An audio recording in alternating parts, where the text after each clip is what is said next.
વિદ્યાર્થી મિત્રો, સ્વાગત છે તમારું. આપણે આજે જોઈશું ગુજરાત માધ્યમિક અને ઉચ્ચતર માધ્યમિક શિક્ષણ બોર્ડ ગાંધીનગર દ્વારા દેવામાં આવેલી બીજી એકમ કસોટીની પ્રશ્ન બેંક. હવે એ કેમ જોઈશું તો કે એમાંથી જ પ્રશ્ન લેવાશે કે જે તમારી બીજી એકમ કસોટીમાં છે. તો આપણને મોટા પ્રશ્નની વાત તો વાંચીને ખબર પડી જાય, પણ એના ટૂંકા પ્રશ્નો છે જે 1 માર્કનો હોય, એમસીક્યુ હોય, ખરા ખોટા હોય, ખાલી જગ્યા હોય, તો એ બધામાં આપણે બહુ કન્ફ્યુઝ થઈએ. તો જો આજ ખાલી જગ્યાના આજ ખરા ખોટા પૂછાવાના હોય તો આપણે તૈયાર કરી લઈએ તો આપણને સરળ પડે. એ માટે આપણે જોઈએ તો કયા કયા પાઠ પૂછાશે.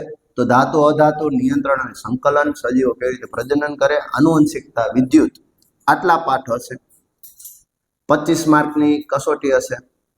એમાંથી વિભાગ એ માં 7 ગુણ, વિભાગ બી ના 6 ગુણ, વિભાગ સી ના 6 ગુણ અને વિભાગ ડી ના 6 ગુણ, એમ કુલ ટોટલ 25 ગુણ હશે. તો વિભાગ એ ના 7 ગુણ છે એમાંથી આપણે ચર્ચા કરીએ.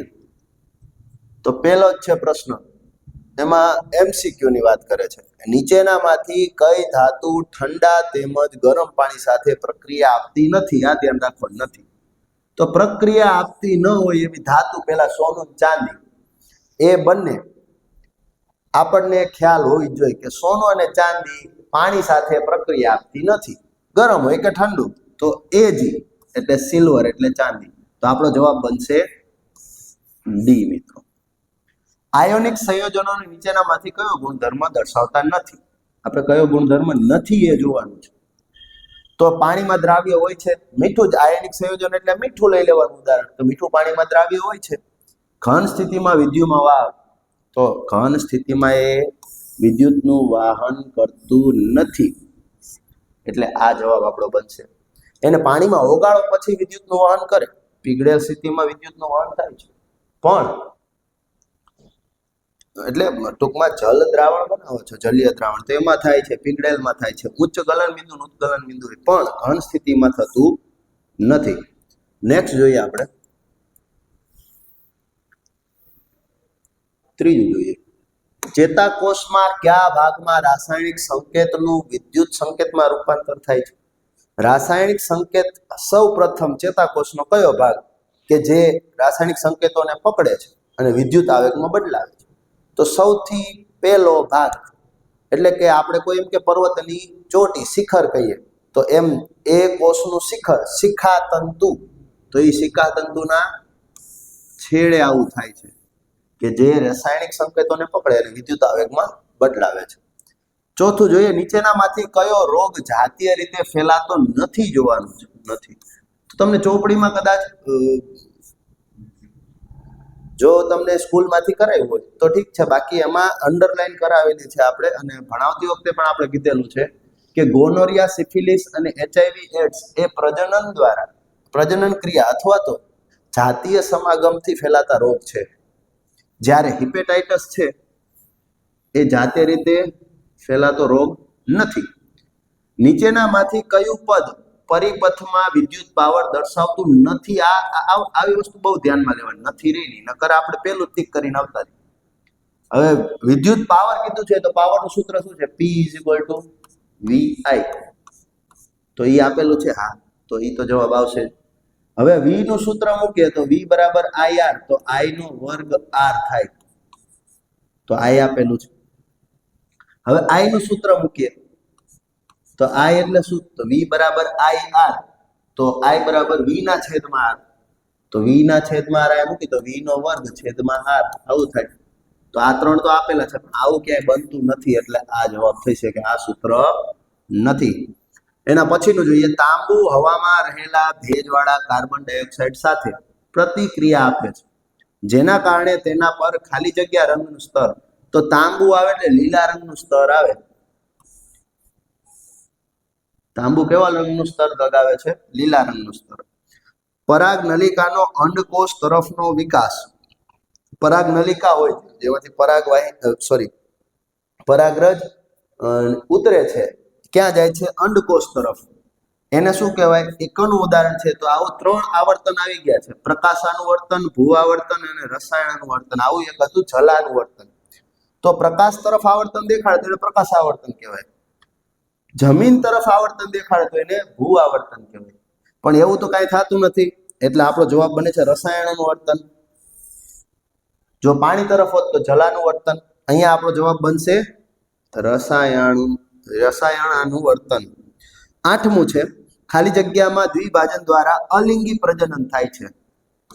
અલિંગી પ્રજનન જેમાં લિંગનો સમાવેશ હોતો નથી, તો એવામાં દ્વિભાજન શામાં જોવા મળે? તો પેલું જ આપણું જે પાઠમાં આવે છે અમીબા, એકમાંથી બે બને છે. નીચે આપેલ પરિપથનો સમતુલ્ય અવરોધ શોધો. ચાલો, સરસ મજાનો પ્રશ્ન કહેવાય કે નીચે જે આપણને પરિપથ આપ્યો છે એનો આપણે સમતુલ્ય અવરોધ ગણવાનો છે. ટૂંકમાં વાત એવી છે કે શ્રેણીમાં છે કે સમાંતરમાં એ શોધીને એના કુલ સમતુલ્ય અવરોધનું સૂત્ર મૂકવાનું અને જવાબ મેળવવાનો. તો અહીંયા આપણે જો તો આ પરિપથમાં અહીંયાથી ચાલુ કરી બેટરીના એક છેડેથી આમ પેન ફેરવીએ આપણે, તો આ પહેલો અવરોધ આવ્યો, બીજો અવરોધ આવ્યો અને બેટરીને છેડો, તો એક જ વારમાં બે અવરોધ આવી ગયા. ટૂંકમાં આ બે અવરોધ એવી રીતે એક જ વારમાં આવે છે, માટે ઈ બે શ્રેણીમાં છે, એક લાઈનમાં છે. તો શ્રેણીનું સૂત્ર શું છે? તો કે આર ટોટલ બરાબર બેયનો સીધો સરવાળો. તો 2 + 2 કેટલા થાય? જવાબ આપેલો જ છે 4 ઓહમ. તો આપણે જવાબ થઈ છે 4 ઓહમ. એના પછી 10મું, માનવ શરીરમાં પ્રજનન કોષોમાં રંગસૂત્રોની સંખ્યા કીધી છે, રંગસૂત્રની જોડની સંખ્યા નથી કીધી, ખાસ ધ્યાન રાખવાનું. તો રંગસૂત્રની સંખ્યા કેટલી થાય? 46 થાય. જોડ કે તો 23 થાય. આપણો જવાબ બનશે 46. પછીનો પ્રશ્ન જોઈએ કે કાંસુ એ સીસા અને ટીનની મિશ્ર ધાતુ છે. તો સીસા અને ટીનની નથી, કોપર અને ટીનની છે, તાંબા અને ટીનની છે. એટલે આ વિધાન ખોટું છે. અંડાશય જાતીય અંતઃસ્ત્રાવ ટેસ્ટોસ્ટેરોનનો સ્ત્રાવ કરે. ટેસ્ટોસ્ટેરોન નરમાં હોય અને નરમાં અંડાશય ન હોય, શુક્રાશય હોય. એટલે આ બંને મેળ ખાતું નથી, એટલે આ વિધાન પણ ખોટું છે. એના પછી જાસૂદનું ફૂલ એક લિંગી ફૂલ છે. તમારી જે આકૃતિ દોરી છે આપણે સપુષ્પી વનસ્પતિમાં પ્રજનન, તો એમાં જાસૂદનું ફૂલ હોય છે, જેમાં બંને ભાગ હોય છે, પુકેસર અને સ્ત્રી કેસર.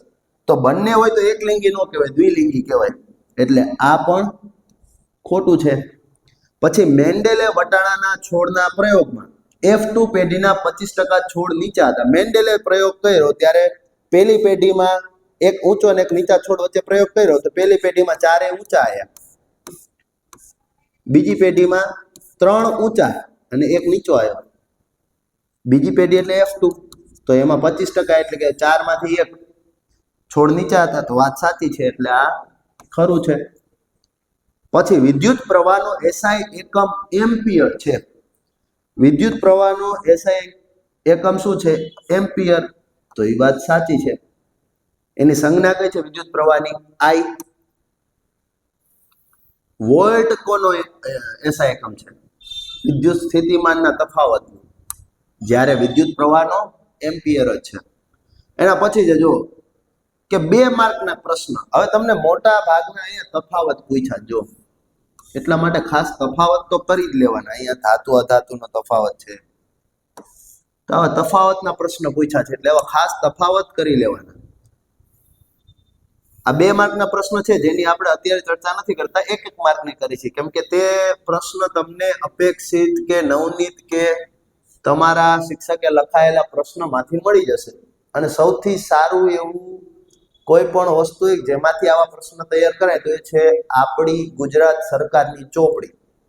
સૌથી વધુ એના પર નિર્ભર રહેવાનું, કેમ કે અંતે એ જ સાચું પડે છે. તો હવે જોઈએ વિધાનો સાચા છે ખોટા એ જણાવવાનું છે. તો લિથિયમ આલ્કલી ધાતુ કહેવાય છે, આ સાચું છે, લિથિયમને આલ્કલી ધાતુ કહેવાય છે. અલિંગી પ્રજનન ઘણી બધી વિવિધતા પેદા કરે છે. કયું પ્રજનન કીધું છે? અલિંગી, જેમાં લિંગનો સમાવેશ નથી થતો. ફક્ત એક જ જીવ હોય છે કે જે આગળની સંતતિ બનાવે છે. તો એક જ જીવ હોય તો એના જેવું જ બનશે. પણ લિંગી પ્રજનનમાં 2 જીવ હોય, 2 લિંગ હોય, તો એ બંનેમાંથી નવી સંતતિ બને છે. તો એમાં વિવિધતા વધી જાય છે. જ્યારે ઓલામાં ઓછી હોય તો આમાં શું કીધું ઘણી બધી વિવિધતા પેદા કરે, કોઈ દિવસ વિવિધતા પેદા કરતું નથી. અમીબા જેવું જ બનાવે છે, એમાં કોઈ વિવિધતા આવતી નથી, એટલે અલિંગી પ્રજનન વિવિધતા પેદા નથી કરતું. વિધાન ખોટું છે. પછીનું જોઈએ, અવરોધમાં વહેતી વિદ્યુત ઉર્જા W બરાબર V ગુણ્યા I ગુણ્યા T જેવું મળે છે. તો આવું સૂત્ર આપણે આવી ગયું છે, H બરાબર VIT. આવું આવી ગયું છે, પણ આવું નથી આવ્યું. તો આ વર્ક ડન છે. વર્ક ડન એટલે કે કરેલું કાર્ય, જેને વિદ્યુત ઉર્જા તરીકે ગણાવીએ, તો એનું સૂત્ર થાય W બરાબર QV. અને Q નું સૂત્ર શું છે? તો કે I બરાબર Q ના છેદમાં T. એને સરખાઈએ તો Q બરાબર IT થાય. તો આ Q ની જગ્યાએ લખીએ IT, તો IT, તો VIT થયું કે નહીં? તો W બરાબર VIT. આ વસ્તુ સાચી છે. અનુમસ્તિષ્ક માનવનો સૌથી મોટો ભાગ છે. ખોટી વાત છે. કેમ? બૃહદ મસ્તિષ્ક જે આપણે ઓલા ગુચડા જેવું છે ને, એ મોટો ભાગ છે, અનુમસ્તિષ્ક નથી, એટલે ખોટું પડે છે. આપણા ખોરાકમાં કોની ઉણપથી ગોઈટર રોગ થાય છે? તો છઠ્ઠા ધોરણથી આપણે ભણતા આવીએ છીએ કે આયોડિનની ઉણપથી. 1 માર્કનો પ્રશ્ન છે, એટલે આપણે સોલ્વ કરીએ છીએ. આયોડિન નામના તત્વની ઉણપથી, જે મીઠામાં આપણે ઉમેરીએ છીએ, એનાથી ગોઈટર રોગ થાય છે. મેન્ડેલના પ્રયોગ મુજબ F1 પેઢીના બધા જ છોડ ઊંચા હતા. તો હમણાં જ આપણે જોયું, બધા જ છોડ F1 પેઢી, પહેલી પેઢીમાં તો બધા ઊંચા જ હતા. અને એવું કેમ હતું? તો કે હા, ઊંચા હતા, કેમ કે એમાં પિતૃના પ્રભાવી લક્ષણ હતા. એમાં કોનું પ્રભાવી લક્ષણ હતું? પિતૃનું. પિતૃ બધા ઊંચા હતા, એટલા માટે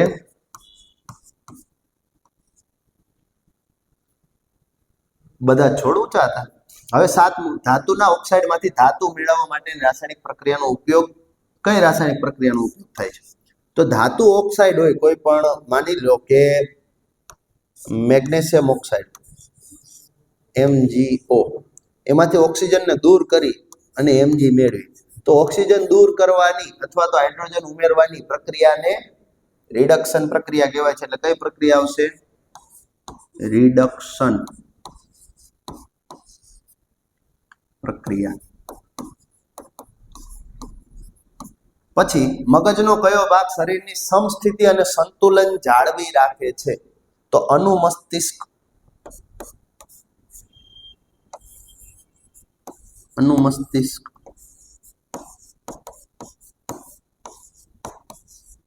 છે એ સમસ્થિતિ અને સંતુલન જાળવી રાખે છે. પછી જોઈએ નેક્સ્ટ, સોના અને પ્લેટિનમના ઘરેણા વર્ષો પછી પણ નવા જ કેમ દેખાય? કેમ કે એ સૌથી ઓછી ક્રિયાશીલ ધાતુ છે. એ ઓછી પ્રતિક્રિયા દેખાડે છે. ઓછી પ્રતિક્રિયા દેખાડે તો કોઈ પ્રક્રિયા નથી કરતો, એટલે એ નવી દેખાય. એટલા માટે શું કરવાનું આપણે અહીંયા? ઓછી પ્રતિક્રિયાત્મક હોવાથી, ઓછી પ્રતિક્રિયાત્મક હોવાથી એ નવું દેખાય છે. પછી લિંગી પ્રજનનના પરિણામે બનેલી સંતતિમાં વધુ વિવિધતા કેમ જોવા મળે? આપણે હમણાં જ વાત કરી કે લિંગી પ્રજનનમાં વધુ વિવિધતા કેમ જોવા મળે? તો કે માતા અને પિતા અથવા તો નર અને માદા બંનેમાંથી એને DNA મળે છે, અથવા તો એના બધા જ લક્ષણો બેયમાંથી મળે છે. તો બેયના લક્ષણો કંઈક નવું ઊભું કરશે. જો એકના જ લક્ષણો તો વિવિધતા ઓછી જોવા મળે. બેના લક્ષણો આવે છે એટલે તો અહીંયા કહેવાનું કે માતા અને પિતા એમ બંનેના લક્ષણો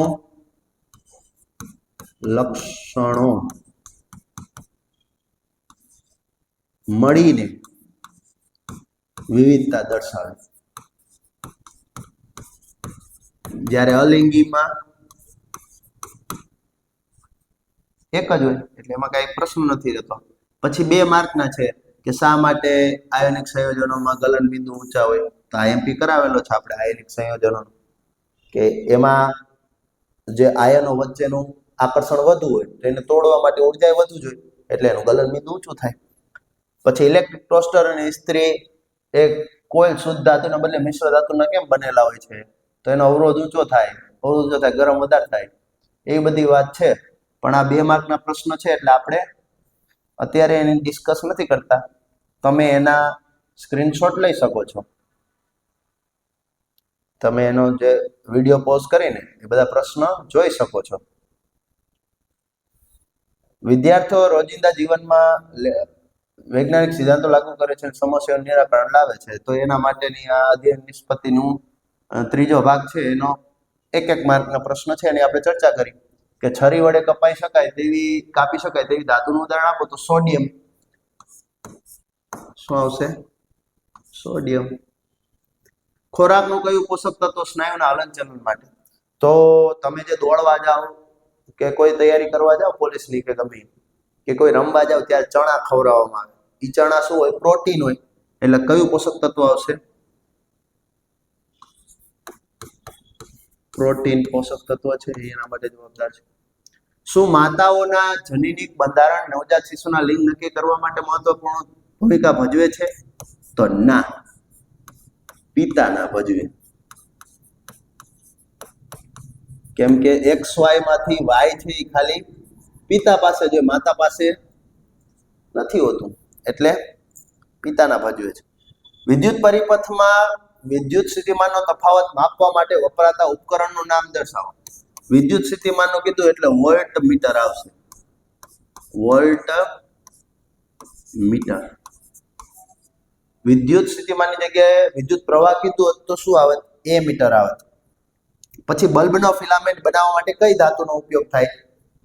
તો ટંગસ્ટન ધાતુનો ઉપયોગ થાય છે. પાંદડાઓનું કરમાઈ જવું તો તમારી ચોપડીમાં છેલ્લી લીટી લખેલી છે. એબ્સિસિક એસિડના લીધે આવું જોવા મળે છે, જે વૃદ્ધિ અવરોધે છે અને પાંદડાને ખરવામાં મદદરૂપ કરે છે. વિકાસશીલ ગર્ભ માતાના લોહીમાંથી જરાયુ દ્વારા પોષણ મેળવવામાં આવે છે. તમારી ચોપડીની બેઠી લીટીઓ ઉપાડવામાં આવી છે. એક ઇલેક્ટ્રિક બલ્બ, જો સરસ મજાનો પ્રશ્ન છે. એક ઇલેક્ટ્રિક બલ્બ 220 વોલ્ટ અને 100 વોટનું રેટિંગ ધરાવે છે, જ્યારે તેને 110 વોલ્ટ પર ચલાવવામાં આવે ત્યારે તેની વપરાયેલી વિદ્યુત ઉર્જા ગણો. તો આપણે જોઈએ કે આ છે વી છે, આ પી છે. તો આપણે તો આર જોઈ છે, કેમ કે અવરોધ આપણને કીધું નથી કે કેટલું આર છે એમ. તો આર માટેનું સૂત્ર શું થાય? તો એના માટે આપણને પી આપ્યું છે, તો પી બરાબર વી આઈ. હવે આ અહીંયા આપણને વી આપેલો છે અને પી આપેલો છે, એટલે આપણે વી અને પી વાળું સૂત્ર જોઈએ. તો આને આ બાજુ આવવા દઈએ તો આઈ બરાબર પી ના છેદમાં વી. હવે વી બરાબર આઈ આર સૂત્રમાં આર ને કરતા બનાવીએ એટલે વી ના છેદમાં આઈ થાય. હવે આઈ ની કિંમત એમાં મૂકી દઈએ તો આર બરાબર વી ના છેદમાં પી ના છેદમાં વી. તો છેદનો છેદ ક્યાં જાય? અંશમાં. તો આર બરાબર વી સ્ક્વેર બાય પી. હવે અહીંયા કિંમત મૂકીએ. વી ની કિંમત કેટલી છે? 220 વોટ છેદમાં પી એટલે છે 100. તો આનો આવશે 484 ઓહમ. હવે એની કિંમત આપણે ક્યાં મૂકશું? તો આપણે શું જોઈએ છે? જો વપરાયેલી વિદ્યુત ઉર્જા, તો W વિદ્યુત ઉર્જા જોઈ છે, તો એનો જવાબ 25 આવે છે. 25 વોટ, સોરી W નહીં. હવે આ જે આર મળ્યો છે એની કિંમત આપણે ઉપયોગ કરશું. અને એક સેકન્ડ, આપણે ક્યાંક સારી જગ્યાએ ગણશું દાખલો. અત્યારે આ 25 વોટ છે જવાબ, એનો આપણે ગણતરી કરીએ. આ આર મળ્યો છે 484. હવે 484 આર જે આપણે ગોઈતો છે એનો ઉપયોગ કરશું. જેમ અહીંયા આપણે પી નો સૂત્ર ઉપયોગ કર્યો તેમ પાવર નો ફરીથી ઉપયોગ કરવાનો. પી બરાબર તો કે વી આઈ. આઈ નું સૂત્ર શું છે? તો કે I બરાબર V બરાબર IR માંથી આપણે અહીંયા જે સૂત્ર બનાવ્યું હતું એ જ V બરાબર IR પરથી I નું સૂત્ર મેળવ્યું તો શું થાય V ના છેદમાં R. તો અહીંયા I ની જગ્યાએ મૂકવાનું V ના છેદમાં R એટલે V ગુણ્યા V ના છેદમાં R એટલે V સ્ક્વેર બાય R. તો હવે V કેટલો છે 110 એનો વર્ગ બાય 484 આપણે R જે ગોઈતો છે તો જવાબ આવશે 25 વોટ. એટલે આપણો જવાબ બનશે અહીંયા 25 વોટ. સમયનો થોડોક અભાવ છે એટલે આપણે ફટાફટ જઈએ છીએ. ખાદ્ય પદાર્થોના ડબ્બા ઝીંકથી નહીં પણ ટીનનું આવરણ ધરાવે છે કારણ કે એનાથી મોંઘું છે એટલે ના, ટીનનું ગલન બિંદુ ટીન કરતા વધારે છે એટલે કે ઝીંક ટીન કરતા વધુ પ્રતિક્રિયાશીલ છે. હવે આપણે અંદર ખોરાક મૂકીએ તો એ ખોરાક બદલાવો ન જોઈએ, કોઈ પ્રક્રિયા ન કરવો જોઈએ. તો એ ધાતુ જેનો આપણે ડબ્બો બનાવીએ છીએ એ ડબ્બો ઓછો પ્રતિક્રિયાશીલ હોય એવી આપણે ટ્રાય કરવાની હોય.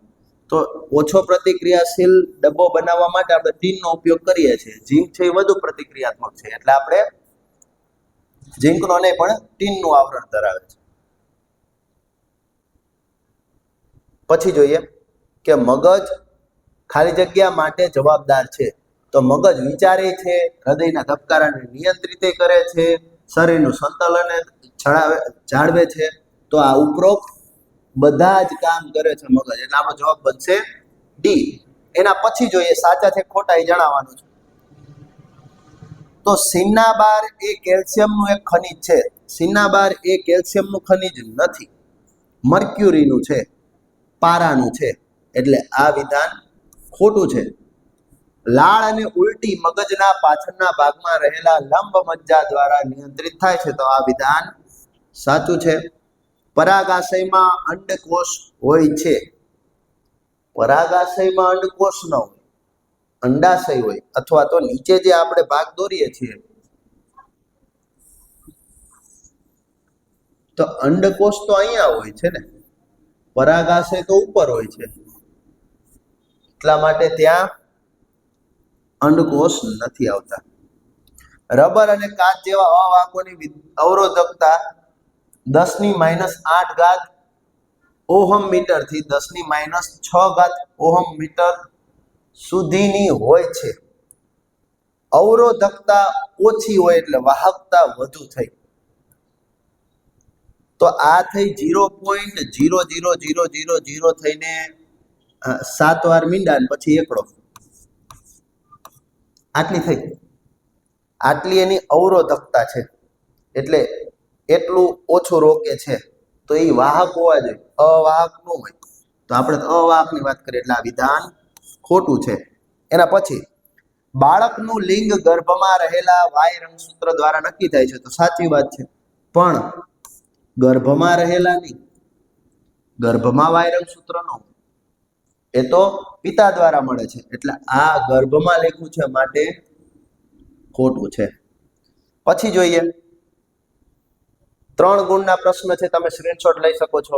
જૂલનો તાપીય અસરનો નિયમ શું છે તો આઈએમપી કરાવેલો છે આપણે. એના ઉપયોગની યાદી બનાવવાની. પછી દાખલો આપ્યો હોય અથવા તો એ પ્રશ્ન હોય એવું આપણે કીધેલું હતું. એક સ્ત્રીને ફક્ત પુત્રીઓ જ હોય છે તો આ પરિસ્થિતિનું આનુવંશિક વિશ્લેષણ કરો અને યોગ્ય સમજૂતી આપો કે આવું કેમ છે, શું કરવા હોવું જોઈએ કે નહીં કે શું એમ, અને કોના લીધે છે એવું. અજય તેના મિત્રને સાયકલ, જો આવા પ્રશ્ન ખાસ કોન્સેપ્ટ બેઝ પ્રશ્ન આવા પૂછાઈ શકે છે તમારી બોર્ડની પરીક્ષામાં, તૈયારી કરજો. પછી ગર્ભ નિરોધનની વિવિધ પદ્ધતિઓ કઈ છે. તમે ઝાંખા તાંબા વાસણોને લીંબુ અને આમલીના રસથી સાફ કરતા જોયા હશે તો આવું કેમ છે, કેમ અસરકારક છે એ કહેવાનું છે. એ કોન્સેપ્ટ બેઝ પ્રશ્ન છે. એસિડ અને બેઝમાંથી અથવા ધાતુ અધાતુનો કહી શકાય. પછી છે 2 માર્કના પ્રશ્ન, આમાંથી ગમે એક 2 માર્કનો પૂછાશે. સ્ક્રીનશોટ પાડી શકો છો તમે મિત્ર. આ વિભાગમાં દરેક પ્રશ્નના 4 ગુણ છે આ જે છે એમાં. તો એમાંય જુઓ તમને કે તોડીને 1 માર્કના પ્રશ્ન અથવા તો 2 માર્કના પ્રશ્ન કરી દીધા. હવે આ રહ્યા તો વર્ષોથી પૂછાતા પ્રશ્ન છે આવા. ચેતાકોષની રચના, આઈએમપી પ્રશ્ન છે, ઓહમનો નિયમ આઈએમપી પ્રશ્ન છે, ઇલેક્ટ્રોન વિનિમય દ્વારા Na2O અને MgO ની રચના એટલે કે બિંદુ નિરૂપણ આપણે જે કરી છે લોઈસ બંધારણ એના દ્વારા દર્શાવવાનું છે. તો આ તો મિત્ર તમારું દ્વિતીય એકમ કસોટીનું પ્રશ્નપત્ર જેમાંથી નીકળવાનું છે એવી પ્રશ્ન બેંક જેની આપણે ચર્ચા કરી. અને જો કોઈ જોઈને કોઈને સ્ક્રીનશોટ લેવાનો બાકી હોય તો અત્યારે તમે લઈ શકો છો. બાકી આવા જ વિડીયોઝ આ ચેનલ પર જોવા મળશે અને જોતા રહો. Thank you.